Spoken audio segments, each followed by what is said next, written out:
Okay, so every time a stand your ground case pops up, the conversation usually starts in the same place. Was it legal? Did they fear for their life? What does the statute say? But the thinking behind stand your ground didn't start with statutes. It started with whose fear is believed. So let's rewind. Before there were stand your ground laws, a lot of self-defense law worked around the same version of this idea. If you can safely walk away, you should. Deadly force was supposed to be the last option, because historically white fear has been treated reasonable more often, and Black presence has been treated as suspicious more often. That imbalance didn't come from nowhere. It runs through slave patrol logic, Black codes, Jim Crow policing, and neighborhood defense that was really just racial control.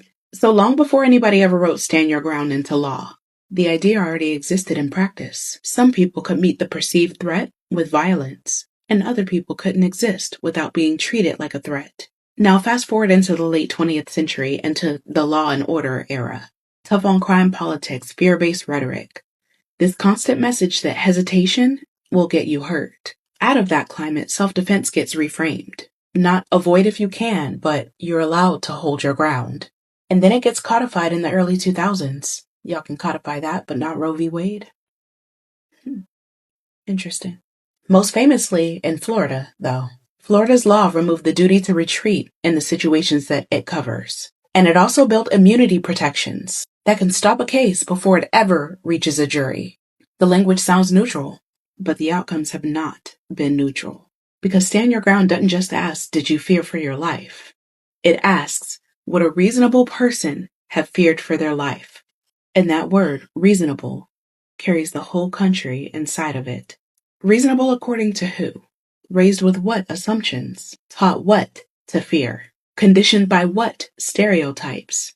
And this is where you see the patterns start to show up in data. For example, the Urban Institute looked at FBI homicide data and found that white on Black homicides were much more likely to be ruled justified than Black on white, of course. And that gap was larger in those stand your ground states. So no, the law doesn't say Black people are threats, but America trained the system to hear it that way.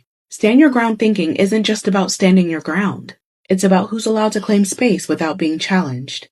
Who gets to say, I was afraid, and have that fear treated like fact instead of bias. Because when you zoom out, you see the continuity. Slave patrol logic justified violence as prevention. Jim Crow vigilantism justified violence as protection. Modern self-defense language justifies violence as fear. Different words, same permission structure.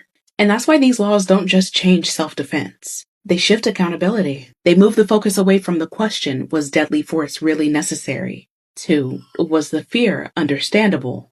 And that lowers the bar in a way that people don't like to name. Self-defense in America has never been neutral. It's always reflected who this country thinks is dangerous and who it thinks deserves protection first. That's the history of the stand your ground thinking, not some brand new legal innovation, but the formalization of a belief that this country had already been practicing for a long time.